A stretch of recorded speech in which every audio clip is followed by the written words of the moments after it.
Alright, सो मैं यहाँ पे करता हूँ जी, हम जब भी कोई इमेज लगाते हैं तो नॉर्मली मैंने कहा है कि कोई भी चीज़ या कोई भी कंटेंट जब आप लिखें तो कोशिश करेंगे उसका एक पेरेंट रैपर ज़रूर दे दें, ठीक है। मैंने एक डिव बनाई और इस डिव में मैं लेट सपोज एक इमेज प्लेस कर रहा हूँ, बल्कि हम चूँकि HTML के सिमेंटिक टैग पढ़ रहे हैं, आपको सिमेंटिक HTML का तो पता ही है ना कि एक HTML वो होती है जिसमें हर काम डिव से ही हो जाए, दूसरा वो होता है कि जिसमें आपके पास सिमेंटिक टैग्स होते हैं, हेडर के लिए अलग होता है, सेक्शन अलग होता है, फुटर अलग होता है, मेन अलग होता है, नेव अलग होता है, साइड अलग होता है। तो इमेज के लिए जो रैपर बनाए ना, आप कोशिश करेंगे उसके लिए एक टैग है HTML का, which is again in HTML5 semantic tag which is figure. तो जब भी आप इमेज प्लेस करें तो किसके अंदर प्लेस करें, फिगर के अंदर प्लेस करें। इट्स ऑलवेज राइट, आप सिंपली डिव के अंदर भी रैप करें, कोई मसला नहीं है, लेकिन क्योंकि हम पढ़ क्या रहे हैं सिमेंटिक HTML, तो कोशिश करें कि आप इमेज को किसके अंदर रखें, फिगर के अंदर रखें। इस फिगर के अंदर, यानी figure is just like a rapper of an image, तो फिग के अंदर आप आके इमेज रख सकते हैं। सॉरी,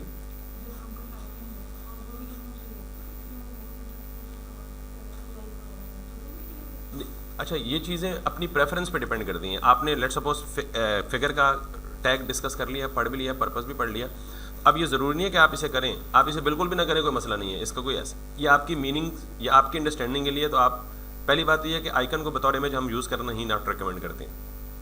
आइकन बतौर इमेज नहीं होना चाहिए, आइकन बतौर फॉन्ट होना चाहिए।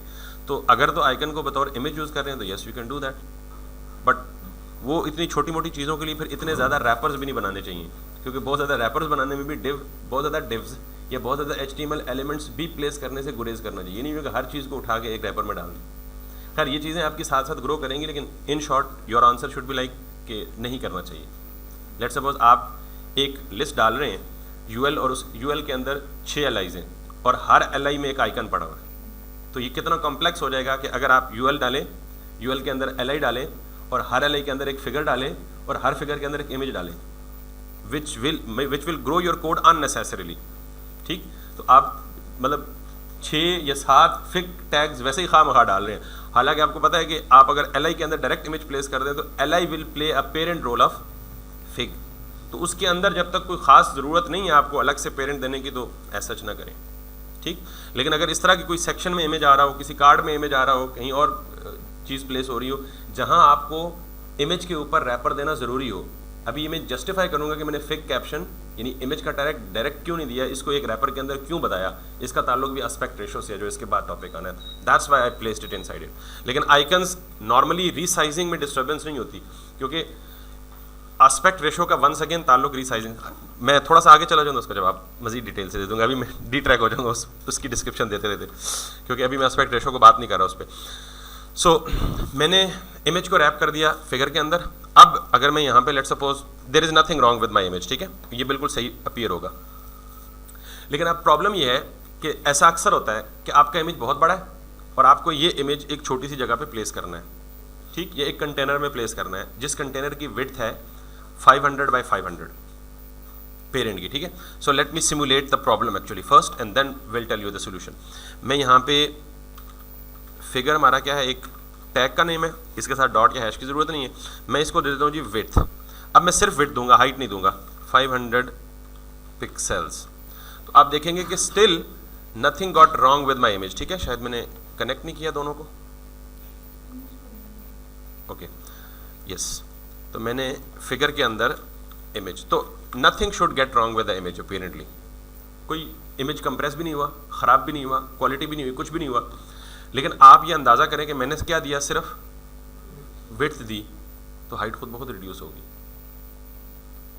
हाइट खुद बहुत रिड्यूस हुई ना, क्योंकि इस इमेज की हाइट भी इतनी थी पूरी स्क्रीन पे और विड्थ भी स्क्रीन से आउट जा रही थी।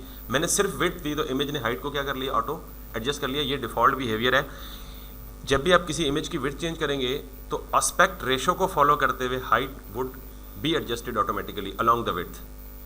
क्लियर होगी ये बात, ये डिफ़ॉल्ट बिहेवियर ऐसा होगा। और ये क्यों होगा, ये एस्पेक्ट रेशो की वजह से है कि ये विड्थ के हिसाब से हाइट को भी एडजस्ट करता है। जिस तरह मैंने कहा ना, प्रोपोर्शन का मतलब क्या है, दो चीज़ों का आपस में रिलेशन। तो ये जब जितनी विड्थ डिक्रीज करेंगे ये उतनी प्रोपोर्शनली उसकी हाइट भी क्या करेगा, डिक्रीज करेगा। जितनी विड्थ इंक्रीज करेंगे प्रोपोर्शनली उसकी हाइट भी क्या करेगा, इंक्रीज करेगा, ओनली विड्थ। ठीक है, लेकिन सम टाइम हमें ये भी नहीं चाहिए होता। सम टाइम हमें ये चाहिए, रिक्वायरमेंट ये होती है हमारी कि हमारे पास मिसाल के तौर पे 500 इसकी विड्थ है और मुझे चाहिए जी height that is going to be 300 pixels. तो अब मैंने बाउंड कर दिया इसको 200 कर दें ताकि मैं इमेज को कंप्रेस करके आपको प्रॉब्लम दिखा सकूं। अब प्रॉब्लम नजर आ रहा है, इमेज की ओरिजिनल शक्ल क्या हो गई है, डी शेप हो गई है। उसकी वजह क्या है, डिफॉल्ट इमेज की रीसाइजिंग का बिहेवियर क्या था, proportional width proportion to height. लेकिन अब मैंने दोनों को बाउंड कर दिया, मैंने कहा जी जो मैंने हाइट दी है ना फिक्स, प्रोपोर्शन को छोड़ो गोला मारो, मेरी हाइट को फॉलो करो। अब जब मैंने हाइट को फॉलो किया तो वो जाहिर है उस प्रोपोर्शनल तो ग्रो नहीं की, तो इमेज क्या हो गया, कंप्रेस हो गया। अभी भी आपको नहीं फील हो रहा होगा, ये कम फील हो रहा होगा। अभी जरा देखते हैं, मैं 500 विड्थ की जगह इसकी दे देता हूँ 200 विड्थ और 200 हाइट। तो अब देखिएगा इमेज की सही करके सत्यानाश हो, विड्थ वाइज ओरिजिनल इमेज क्या हो गया, बेसिकली डिस्टर्ब हो गया। ठीक है, इसी तरह अगर आपका इमेज ही 200 बाई 200 पिक्सल का है और उसको आप हाइट और विड्थ दे दें 600 बाई 700 पिक्सल, तो वो पिक्सेलेट हो जाएगा। This is the problem of resizing with an image. तो अगर तो आपकी रिक्वायरमेंट सिर्फ विड्थ से पूरी होती है, यानी अगर आपने इमेज को विड्थ दी, उसने उसकी हाइट को प्रोपोर्शनली इंक्रीज रिड्यूस कर लिया, अगर आपकी ज़रूरत फुलफिल होती है उस रीसाइजिंग से, दैट्स ओके, कुछ एक्स्ट्रा करने की ज़रूरत नहीं है। लेकिन अगर आपके पास एक पेरेंट डिव है और उसकी विड्थ और हाइट फिक्स है, मिसाल के तौर पे मैं देता हूं जी कि मुझे ये चाहिए यूं और इसका जो बैकग्राउंड चाहिए that needs to be, just दिखाने के लिए विड्थ और हाइट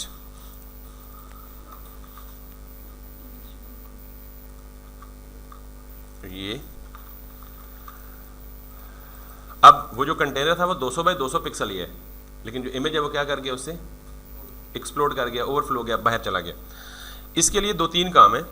पहला काम तो ये है कि आप इमेज में आके यहाँ पे एक प्रॉपर्टी है इमेज की, वो है जी ऑब्जेक्ट फिट।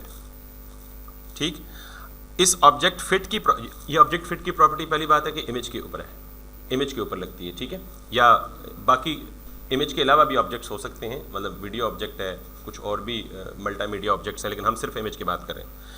इसकी 3, 4 या 5 प्रॉपर्टीज़ हैं जिनको हम बारी बारी पढ़ेंगे जब वक्त आएगा। कंटेन, कवर, फिल, नन और स्केल डाउन और कैल एडवांस होती जाती हैं। अगर मैं लेट सपोज सिर्फ ये करता हूँ, इसकी प्रॉपर्टी को कंटेन करता हूँ,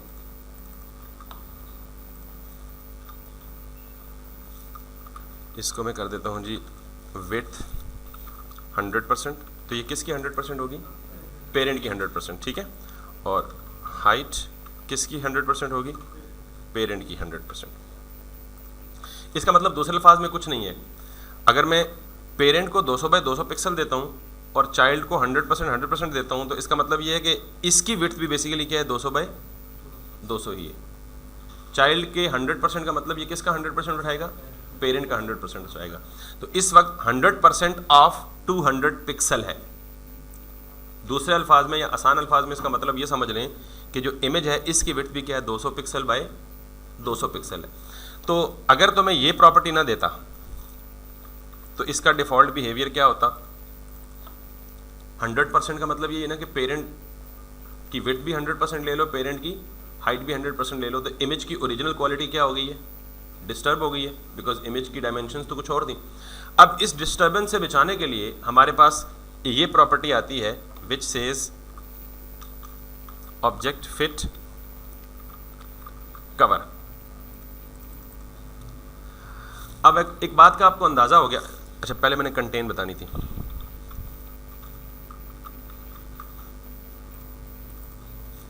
विदाउट डिस्टर्बिंग एनीथिंग, यानी इमेज को अपनी ओरिजिनल हालत में पेरेंट के अंदर कंटेन कर दो। क्लियर? हमारी रिक्वायरमेंट ये भी नहीं है, क्योंकि इस केस में क्या होगा, टॉप से और बॉटम से अननेसेसरी एक्स्ट्रा स्पेस बच जाएगी। तो इसका मतलब some time it is useful content, लेकिन हमें पूरे पेरेंट को क्या करना है, फिल करना है, और इमेज की क्वालिटी को भी डिस्टर्ब नहीं होने देना। दो एम है हमारे एंड रिजल्ट्स, इमेज की क्वालिटी भी डिस्टर्ब ना हो और पेरेंट जो है वो भी क्या हो जाए, फिल हो जाए। तो उसमें कुछ ना कुछ तो हमें कंप्रोमाइज़ करना पड़ेगा। तो हम ये करते हैं जी कि ऑब्जेक्ट फिट की एक और प्रॉपर्टी है जिसको हम कहते हैं जी ऑब्जेक्ट फिट क्या कर दो, कवर कर दो। अब कवर का मतलब ये है कि जितना भी पेरेंट में स्पेस है उस सारे को क्या कर दो, कवर कर दो। मैंने कहा ना कि कुछ पाने के लिए कुछ खोना भी पड़ता है हमें, तो मैं कह रहा हूँ कि पेरेंट कवर भी हो इमेज की क्वालिटी भी डिस्टर्ब ना हो। तो यार कोई जिन भूत तो है नहीं, ये कैसे करेगा। अब इमेज श्रिंक भी नहीं हुआ, कंप्रेस भी नहीं हुआ, पेरेंट फिल भी हो गया, लेकिन एक चीज़ हमने कंप्रोमाइज़ कर ली, पेरेंट की कुछ हिस्से क्या हो गए, क्रॉप हो गए। यानी जो इमेज है, सॉरी पेरेंट नहीं, इमेज जो है वो क्या हो गया, क्रॉप हो गया। यानी उसने खुद ब खुद ये किया कि इमेज की राइट साइड और लेफ्ट साइड या टॉप या बॉटम से जो भी उसकी कैलकुलेशन में एक्स्ट्रा पार्ट आया उसने क्या कर दिया, उसको क्रॉप कर दिया और इमेज को यहाँ पे क्या कर दिया, फिट टू पेरेंट कर दिया। अब हमारी इमेज की कोई डिस्टर्बेंस नहीं हुई। अब आप सपोज आपकी इमेज में कोई ऐसा पार्ट है कि जो इमेज का पार्ट आप दिखाना चाहते हैं ना यूजर को, वो इमेज के टॉप राइट पे था या टॉप लेफ्ट पे था या टॉप बॉटम पे था। मिसाल के तौर पे इस इमेज में कोई तस्वीर है किसी कैरेक्टर की, किसी मॉडल की, तो आप क्लाइंट या वेब पेज पे उस पर्टिकुलर मॉडल की पिक्चर दिखाना चाहते हैं, तो वो पिक्चर थी इस इमेज के एक्सट्रीम राइट पे। तो जब इसने क्रॉप किया तो इसने तो इमेज को सेंटर कर दिया, इमेज का सेंटर वाला एरिया शो किया, राइट लेफ्ट वाला सारा क्या कर दिया, क्रॉप कर दिया। इसका मतलब ये तो मीनिंगलेस हो गया, because you was only supposing to show the right side of the image. मिसाल के तौर पे हमारे पास कोई बैनर का या इस तरह का इमेज था,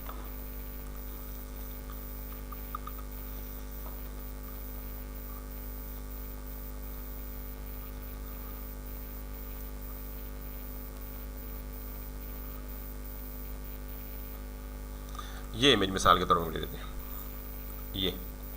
अब हमने इस इमेज को जब प्लेस किया, हमने ऑब्जेक्ट फिट कवर किया, तो ये पता है क्या करेगा, ये इमेज का सेंटर आपको शो करेगा। हालांकि हमें शो क्या करवाना था, ये वाला बंदा शो करवाना था, अब सिर्फ बर्फ तो नहीं दिखानी लोगों को। तो उस केस में ये जो डिफ़ॉल्ट बिहेवियर है ना ऑब्जेक्ट फिट कवर का, ये बेसिकली क्या करता है, इसकी एक और प्रॉपर्टी अभी जो हम पढ़ेंगे, ऑब्जेक्ट पोजीशन।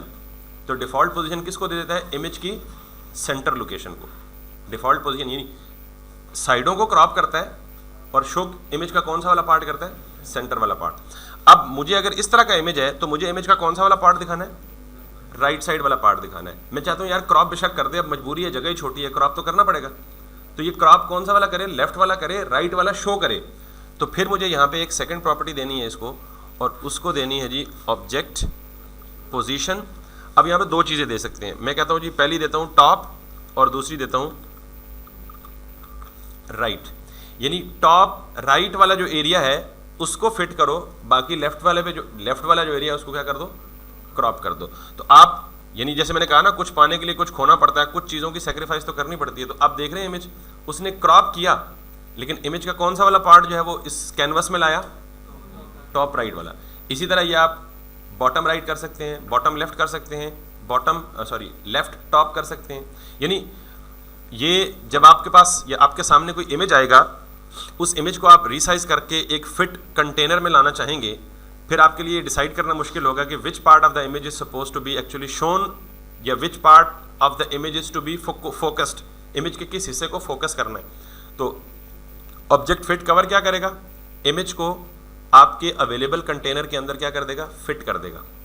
लेकिन उसमें प्रॉब्लम क्या आएगा, रिमेनिंग एरियाज को क्या कर देगा, वो क्रॉप कर देगा। आप फिर क्रॉपिंग पे कंट्रोल करना चाहते हैं कि यार एक फ़ायदा तो ऑब्जेक्ट फिट ने दे दिया ना, कवर ने, कि इसने कहीं से भी आप इमेज की परफॉर्मेंस को ख़राब नहीं किया, पिक्सेलेट नहीं किया, श्रिंक नहीं किया, कुछ भी नहीं किया।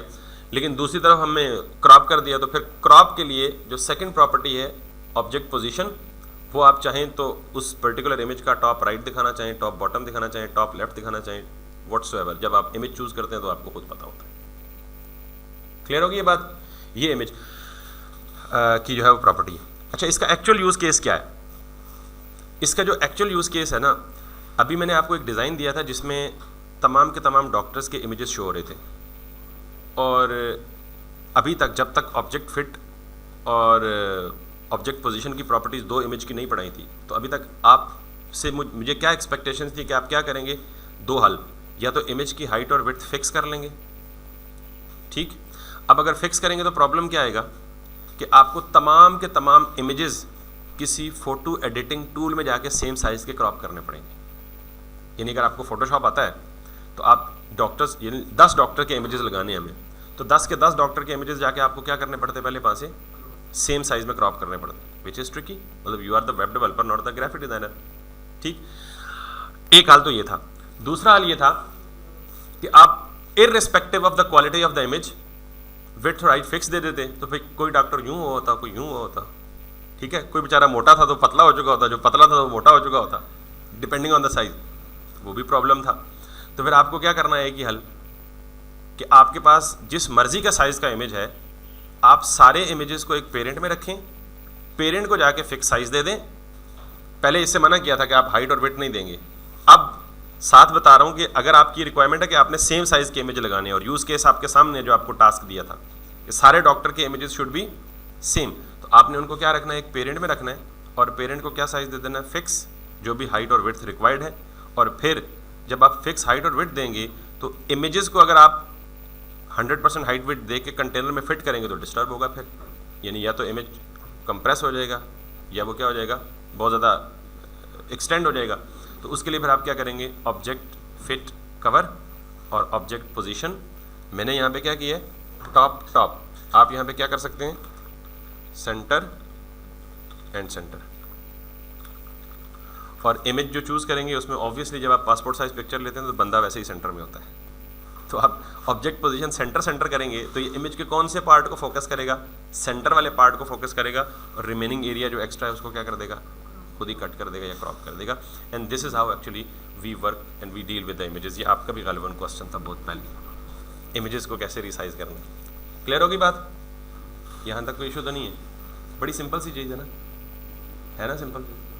अच्छा, ये तो एक सिंपल, बाकी भी प्रॉपर्टीज़ हैं, you can always try that. I mean जैसे मैंने दो बताई हैं, कंटेन है, कवर है, तो आप फिल भी कर लें। फिल वैसे बाय डिफ़ॉल्ट वाली फिल होती है, जिस तरह by default block level elements का डिस्प्ले ब्लॉक होता है ना, इसी तरह ऑब्जेक्ट फिट जो है फिल इसकी डिफ़ॉल्ट पोजीशन है, ठीक है। इसी तरह नन भी है, स्केल डाउन भी है, you can always try that, but in fact दो से आपका काम चल जाएगा। अच्छा, अगली चीज़ जो है हमने करनी है जी एस्पेक्ट रेशो, अगेन जो हमारा रीसाइजिंग से रिलेटेड टॉपिक है। अभी अगर आप देखें तो अगर मैं वैसे इससे पहले मैंने आज तक अभी आपको ब्राउज़र रीसाइज करके नहीं दिखाया कुछ भी। अभी देखिए मैंने सेंटर किया तो उसने automatically top right bottom left से क्रॉप करके सेंटर वाला इमेज जो है उसको उस पर फोकस लाया, ठीक है। अभी अगर मैं इसको रिसाइज करूँगा ना तो अभी है ही एक, तो वो कुछ भी नहीं होगा। लेकिन अगर मल्टीपल इमेजेस भी होते ना तो फिक्स हाइट और फिक्स विड्थ, चाहे जो भी स्क्रीन हो उन्होंने हिलना नहीं है अपनी जगह से। फिक्स हाइट और फिक्स विड्थ, चाहे जितनी भी स्क्रीन हो, यानी स्क्रीन जितनी भी होने का मतलब क्या है कि आप इसी वेब पेज को मोबाइल पे भी ओपन करेंगे। अच्छा, पहले एक और बात सुन लें कि मिसाल के तौर पे हम करते हैं इसको, लेट्स सी यूँ और यूँ, और इन सब को रख लेते हैं एक पेरेंट में, just to demonstrate something which is kind of box, और इस बॉक्स को कर लेते हैं हम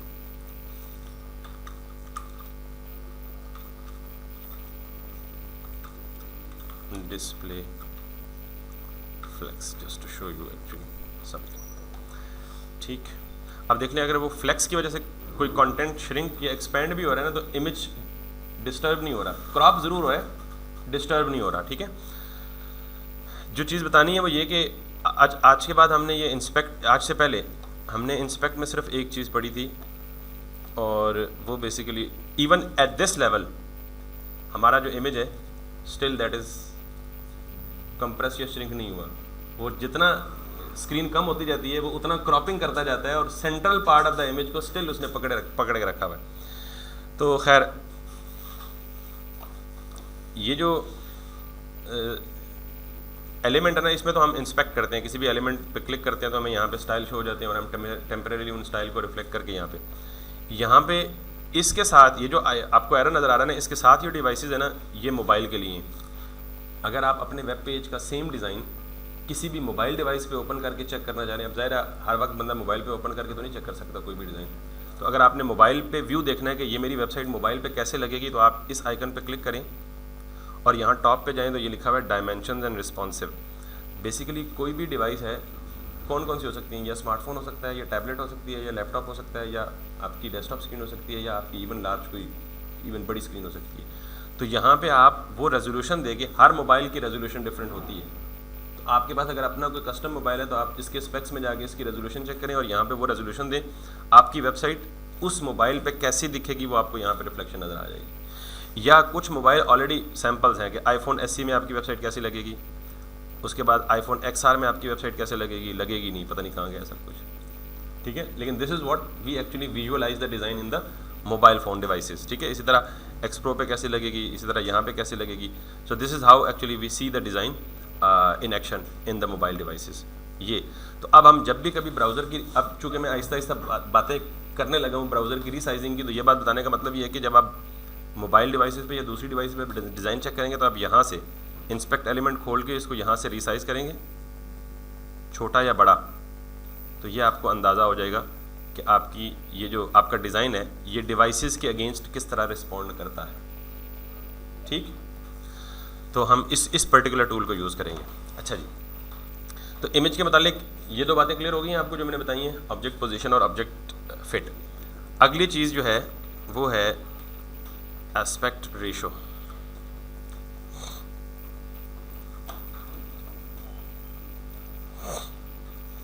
वैसे मैंने आपको वर्बली बता दिया जी कि एस्पेक्ट रेशो क्या है, दो चीज़ों की आपस में क्या है, आपस में रिलेशन है दो चीज़ों का। और ये इस पर्टिकुलर केस में, वेब के केस में, ये किन दो चीज़ों का रिलेशन होगा, प्रोबेबली विड्थ और हाइट का। किन दो चीज़ों का रिलेशन होगा आपस में, विड्थ और हाइट का, जो आपको पहले बता चुका हूँ। तो अगर आप यहाँ पे देखें तो create flexible element that keeps their aspect ratio 4:3 या 16:9। सबसे ज़्यादा फेमस जो पूरी दुनिया में है ना किसी भी चीज़ की रेशो, वो है 16:9 या 4:3। जैसे YouTube की वीडियो है उसका एस्पेक्ट रेशो भी 16:9 होता है। हमारी जो भी पिक्चर अपना लैंडस्केप में होती है उसका रेशो भी क्या होता है, 16:9। यानी अगर हम रीसाइज करते हैं ना कोई चीज़, जैसे अभी मैंने कहा विड्थ को रिड्यूस करें, तो वो बेसिकली इसी रेशो को फॉलो करके रिड्यूस होती है। क्लियर। अगर आप यहाँ पे आके देखें इस पर्टिकुलर चीज़ को, the aspect ratio of an element describes the proportional relationship between its width and height. जो मैंने आपको शुरू में पहले इमेज का डिफ़ॉल्ट बिहेवियर बताया, विड्थ बढ़ेगी तो हाइट भी क्या करेगी, बढ़ेगी, विड्थ कम होगी तो हाइट भी क्या होगी, कम होगी। तो ये बेसिकली इन दोनों का रिलेशनशिप है। Two common video aspect ratios are 4:3 the universal video format for 20th century and 16:9 universal for HD television and European digital screens. यानी आप यूँ समझें कि इस वक्त जो पूरी दुनिया में इमेजेस की और वीडियोस की रीसाइजिंग होती है वो किन रेशोज़ को फॉलो करके होती है, 16:9 और 4:3। क्लियर। अब हमने जो काम करना है, use a container element like, अच्छा ये बताने का मकसद ये है कि आप इसे ऑलवेज, ये आपके पास एज अ, आप यहाँ पे नोट टेकिंग तो नहीं करते ना, आप as it is aspect ratio करके W3 स्कूल को जाके ओपन करके हमेशा इसको रेफर बैक कर सकते हैं कि आपने जब भी किसी एलिमेंट को रीसाइजिंग के लिए प्लेस करना है तो आपने ये चीज़ फॉलो करनी है, ठीक है। पहली चीज़ क्या है, step number 1, use a container like div and if you want text inside it add a child element. ये टेक्स्ट कर रहा है, मैंने इमेज की है। अब आपको ये पता लग गया कि मैंने इमेज को इस्तेमाल करने से पहले उसके अराउंड फिगर का टैग क्यों दिया है, क्योंकि मुझे एस्पेक्ट रेशो को इम्प्लीमेंट करवाना था। और एस्पेक्ट रेशो में स्टेप 1 क्या कह रहा है कि आप use a container element like div and if you want text inside if it add a child element. तो हम टेक्स्ट को तो रीसाइजिंग ये भी कर सकते हैं, लेकिन हम किस भी बात कर रहे हैं, फिलहाल इमेज की बात कर रहे हैं। तो मैंने सबसे पहले इमेज को यूज़ करने के लिए क्या किया है, इमेज के अराउंड एक पेरेंट दिया है विच इज़ फिगर। और मैंने कहा जी फिगर इज़ नथिंग, ये जस्ट सिमेंटिक एलिमेंट है, आप यहाँ इसकी जगह div भी प्लेस कर सकते हैं। Always place an image inside the figure, specially उस इमेज को जिसको आप रीसाइजिंग के लिए कंसिडर करना चाहते हैं। इमेज को अगर आप आइकन को जो आपने सवाल किया था, अगर फिक्स विड्थ हाइट दे देना तो हम इमेज आइकन को नॉर्मली, ये इसमें कोई ऐसा इशू नहीं है कि वो सारी स्क्रीन्स में आइकन का साइज़ सेम ही दिखे। मिसाल के तौर पे आइकन का साइज़ मैक्सिमम कितना होता है, 50x50, 50 pixel height, 50 pixel width. तो वो मोबाइल पे भी 50 पिक्सल दिखे तो उसमें कोई हर्ज नहीं होती, तो प्रॉब्लम उसमें नहीं होती। तो एस्पेक्ट रेशो में पहली चीज़ आपको ये करनी है, अगर हमारे पास कोई ऐसा इमेज हो जो ऑलरेडी स्क्वायर में हो, बेसिकली इमेज के कौन से इमेज रीसाइजिंग में इशू करते हैं, जो स्क्वायर नहीं होते, यानी जिनकी विड्थ अलग होती है और हाइट अलग होती है। एक इमेज है जो ऑलरेडी स्क्वायर में है, यानी जिसकी विड्थ है 500 पिक्सल और जिसकी हाइट भी क्या है 500 पिक्सल। तो उसकी रेशो क्या होती है, उसकी रेशो को नॉर्मली हम 1:1 ट्रीट करते हैं, यानी उसकी आप हाइट और विड्थ सेम है तो आप किसी एक चीज़ को ग्रो करेंगे तो दूसरी भी इक्वली ग्रो करेगी, तो उसमें कहीं साइज़ का इशू आएगा ही नहीं। क्लियर? तो नॉर्मली जो साइज़ का इशू आता है वो उन इमेजेस में आता है जिनकी डायमेंशंस अदर देन 1:1 होती है। उसके लिए आपको यहाँ पे एक चीज़ बता रहा है कि कंटेनर, अच्छा ये चीज़ हमेशा फिक्स करनी है। आप चाहे इसको रट्टा लगा लें, चाहे इसको इस डॉक्यूमेंट से रेफर कर लें, चाहे कुछ भी कर लें, इमेजेस को ऑस्पेक्ट रेशो के लिए डिफाइन करने के लिए आपकी ये रिक्वायरमेंट्स फुलफिल होनी ज़रूरी है। पहली चीज़ वो ये कह रहा है कि कंटेनर में ये दोनों चीज़ें तो ऑप्शनल, सबसे इंपॉर्टेंट चीज़ ये है कि आप इसकी पैडिंग टॉप 100% दें फॉर 1:1 और पोजीशन पेरेंट को क्या दें, रिलेटिव दें, और उसका जो चाइल्ड है उसको पोजीशन एब्सोल्यूट दे के इनसेट 0 दे दें, या टॉप 0, राइट 0, बॉटम 0 और लेफ्ट 0 दे दें। ये मैं डिस्कस नहीं करूँगा because 1:1 image is not a big deal actually to handle with. हमारा जो मसाइल आएंगे ना वो इसमें आएंगे 16:9।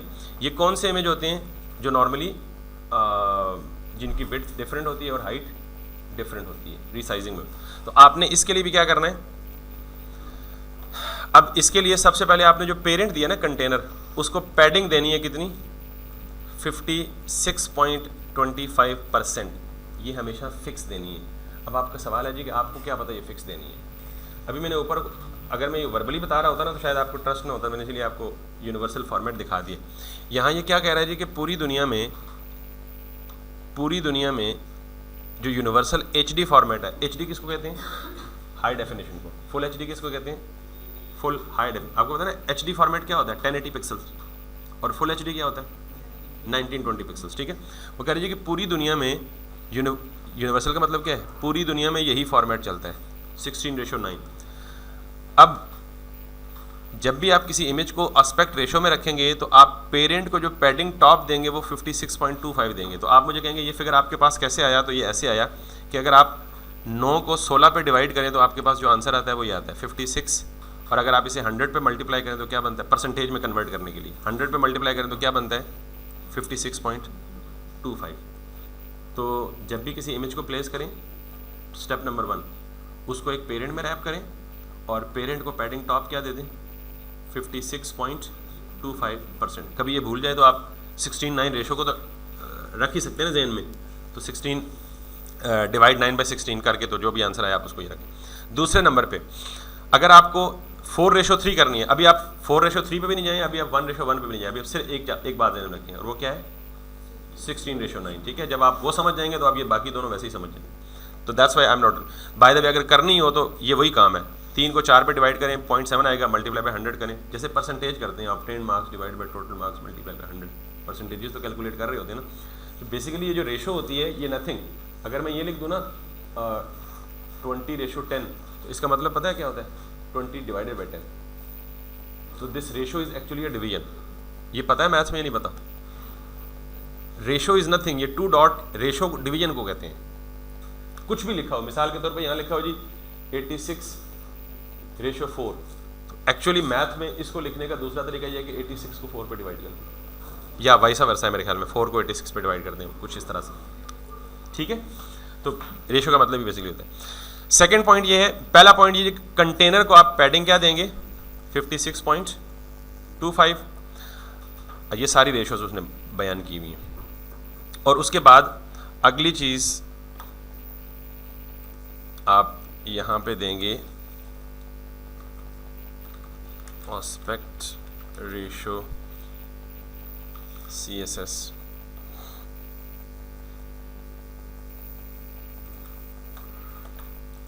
ये भी जो हम लेक्चर के शुरू में बात कर रहे थे, आपने सवाल पूछा था, ये CSS की ट्रिक्स हैं और ये आजमूदा ट्रिक्स हैं, बजाय इसके कि आप रीसाइजिंग में या साइजिंग में खपते रहें, आप सिंपली एक इस चीज़ को फॉलो करें और then you can go ahead with that.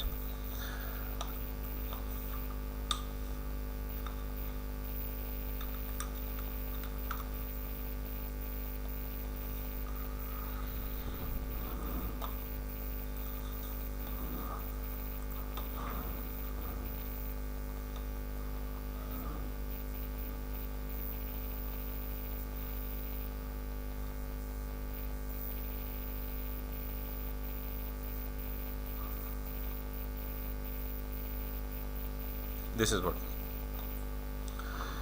Container को आप बाकी प्रॉपर्टीज़ तो आपकी अपनी उसकी मर्ज़ी की हैं, सिर्फ एक काम जो इम्पोर्टेंट है वो पैडिंग जो मैंने आपको बताई है कि आप कितनी देंगे, जो अगर 19 या 16:9 को दे रहे हैं तो आप वो पैडिंग देंगे जो हमने ऊपर डिफाइन की है वो, और फिर उसके अंदर इमेज को प्लेस करके उसको ये प्रॉपर्टीज़ दे देंगे सारी, max width, max height, position absolute और टॉप बॉटम लेफ़्ट राइट सारी तरफ से 0, और बेसिकली इसका स्ट्रक्चर ये है।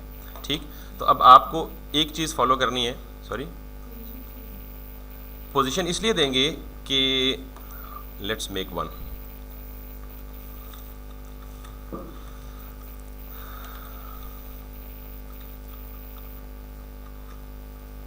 अगर हम लेट्स सपोज एक फिगर रखते हैं और इसके अंदर एक इमेज रखते हैं और इस इमेज को हम ये रखते हैं, तो नॉर्मली हमारा इमेज ये है। ठीक है, सो बाकी चीज़ें तो आप समझ ही चुके हैं जो किसी भी इमेज की इंडिविजुअल प्रॉपर्टीज़ हैं। हमने यहाँ पे इसको देना है जी पैडिंग विच इज़ टॉप, और एस्पेक्ट रेशो के लिए क्या वैल्यू बनती थी 56.25, and that is in percentage. अगर मैं यहाँ आऊँ तो कैन यू सी दैट, यहाँ आऊँ तो can you see this padding, ये पैडिंग देख रहे हैं ना टॉप पे। अब बेसिकली हमें क्या करना है, ये जो इमेज है ना इसको हमने इस पैडिंग के टॉप पे लाना है। तो हम पैडिंग के टॉप पे कैसे लाएंगे, पैडिंग किसको दी हुई है, पेरेंट को दी हुई है ना, तो हम पेरेंट को क्या देंगे, पोजीशन रिलेटिव। वैसे तो पैडिंग को बाईपास कर सकते हैं हम किसी तरह, एक एलिमेंट के ऊपर पैडिंग है और यानी ऊपर पैडिंग है और नीचे क्या आ रहा है, एलिमेंट खुद आ रहा है। तो हमने क्या करना है, इस एलिमेंट को उठा के टॉप पे लेके जाना है। तो there is no way to bypass the padding except the position. तो पोजीशन एलिमेंट को क्या कर देती है, डॉक्यूमेंट फ्लो से आउट कर देती है। तो जब आउट कर देती है तो हाइट, पैडिंग, शेडिंग सारा कुछ खत्म। तो हमने इस चाइल्ड इमेज को कहाँ लाना है, बेसिकली पेरेंट के टॉप पे लाना है, और पेरेंट के टॉप पे लाने के लिए हम क्या करेंगे, पेरेंट को पोजीशन रिलेटिव और चाइल्ड को पोजीशन फिक्स। क्लियर? अच्छा, दूसरी बात, नहीं फिक्स नहीं देंगे, सॉरी एब्सोल्यूट देंगे। फिक्स देंगे तो वो तो व्यू पोर्ट के साथ बढ़ जाएगी ना। दूसरी बात जो मैं ये आपको समझा रहा हूँ, ये सारा कुछ मैं खुद कहाँ से देख के समझा रहा हूँ, W3 स्कूल से समझा रहा हूँ या स्टैक ओवरफ्लो से समझा रहा हूँ। इसका मतलब ये है कि this is one way of keeping या maintaining the aspect ratio, there may be many other ways. तो ये कोई स्टैंडर्ड वे नहीं है, ये मैं आपको क्या समझा रहा हूँ, सिर्फ एक ट्रिक समझा रहा हूँ। और साथ में मैंने ये भी मेंशन किया कि आपने जब भी इमेज की एस्पेक्ट रेशो को मेंटेन करना है, तो ये जो फार्मूला अभी बता रहा हूँ, चाहे आप इसको रट लें, चाहे इसको देख लें, चाहे एक ही दफ़ा कहीं लिख के रख लें, जब भी इमेजेस को साइजिंग या रीसाइजिंग की बात करनी है, आपने यही फार्मूला अप्लाई करना है। और ये 4 या 5 प्रॉपर्टीज़ आपको फिक्स बताई हैं। क्या, पेरेंट को जब भी इमेज को प्लेस करना है उसको आप एक पेरेंट टैग के अंदर रैप करें, step number 1। Step number 2, parent को जाके क्या दे दें, पैडिंग टॉप, और पैडिंग टॉप की वैल्यू क्या दें, वो परसेंटेज में फिक्स 16/9 रेशो वाली पैडिंग टॉप की परसेंटेज में वैल्यू दें। फिर पेरेंट को ही पोजीशन क्या दें, रिलेटिव दें, और चाइल्ड को एब्सोल्यूट दे के टॉप, राइट, बॉटम, लेफ्ट 0 सारा कुछ क्या कर दें, 0 कर दें। तो ये इमेज बेसिकली फिट हो जाएगा किस में, उसी पैडिंग के अंदर। ये इमेज जो हमने पैडिंग दी है ना, उसी पैडिंग के अंदर क्या हो जाएगा, फिट हो जाएगा। और उसके बाद फिर आप जो भी इमेज के साथ करना चाहें अप एंड डाउन कर सकते हैं वाइल रीसाइजिंग। तो 3 या 4 स्टेप्स हैं जिनको आपने फॉलो करना है। क्लियर है या नहीं है?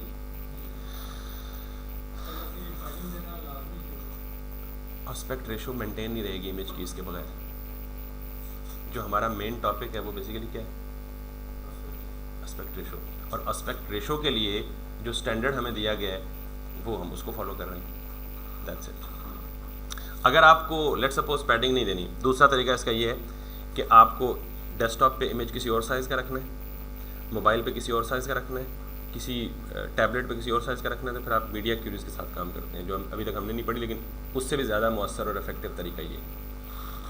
और ये इसलिए भी है कि आज आपने एक इमेज लगाया, वो किसी और साइज़ का है, कल आप इसी कंटेनर में बैकएंड से आपने लेट्स सपोज ये डिलीवर कर दिया प्रोजेक्ट किसी क्लाइंट को या किसी दूसरे बंदे को, और उसने बाकी सारा कुछ उसको ठीक लगा, उसको एक इमेज ठीक नहीं लगा, उसने उस इमेज को जाके क्या कर दिया, रिप्लेस कर दिया। अब वो नॉन टेक्निकल बंदा था, उसको तो नहीं पता कि इमेज की डायमेंशन क्या रखनी है, उसका जो दिल करेगा अपनी मर्ज़ी के साइज़ का इमेज यहाँ एडजस्ट करेगा। तो जब आपने ये वाली स्ट्रेटजी अप्लाई की होगी तो वो जिस मर्ज़ी साइज़ का इमेज जो है वो यहाँ पे इसको प्रोवाइड करे, अगर ये अपनी एस्पेक्ट रेशो मेंटेन रखेगा तो इमेज कहीं भी जाके डिस्टर्ब नहीं होगा। क्लियर है? तो बेसिकली ये फ्यूचरिस्टिक स्ट्रेटजीज़ हैं, इन अदर वर्ड्स आप यूँ कह लें। सो पैडिंग टॉप मैंने दे दी इसको दिस मच, एंड देन मुझे इसको देनी है जी पोजीशन रिलेटिव, और इसको आगे देनी है पोजीशन विच इज़ एब्सोल्यूट, और टॉप 0, राइट 0, बॉटम 0 और लेफ्ट भी 0। सो लेट्स सी, ये नज़र आ गया। वो पैडिंग के बावजूद वो बिल्कुल वहाँ जाके स्टिक हुआ है जहाँ पे बेसिकली पैडिंग थी, ठीक है। और ओवरफ्लो आप इसको कह दें जी हिडन। तो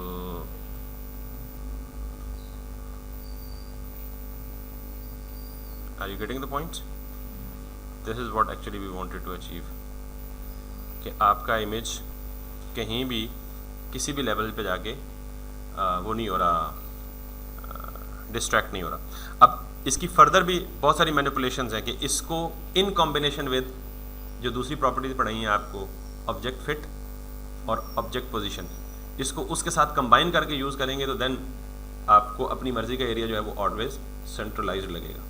लेकिन दिस इज़ व्हाट, ये दो चीज़ें अलग अलग करके बताई हैं इसलिए कि दोनों चीज़ें आपकी अगर अलग अलग पक्की होंगी तो फिर हम इन दोनों को क्या करेंगे, अगर आप यहाँ देखें तो ये कंबाइन हुई हुई है बेसिकली, मे बी यहाँ नहीं हुई हुई, कहीं और हुई होंगी, लेकिन इन दोनों चीज़ों को मिला के हम इमेजेस की क्या करेंगे, बेसिकली रीसाइजिंग करेंगे। लेकिन अभी तक आपने सिर्फ ये समझना है यहाँ से, एक तो ऑब्जेक्ट फिट और ऑब्जेक्ट पोजीशन, और दूसरी इमेज की एस्पेक्ट रेशो को मेंटेन करने के लिए जो तरीका आपने फॉलो किया है for the different screens for the resizing it. तो ये चीज़ आप चाहे, अच्छा इसको अगर हम इंसर्ट दें तो maybe it should take that as well.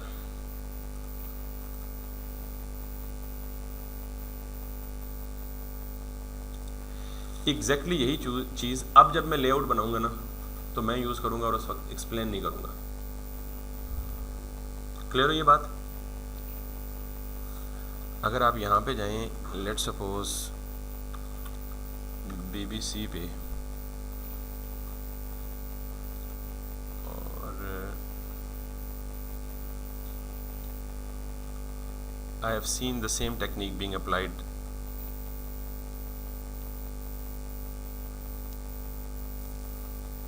Are you looking at the images?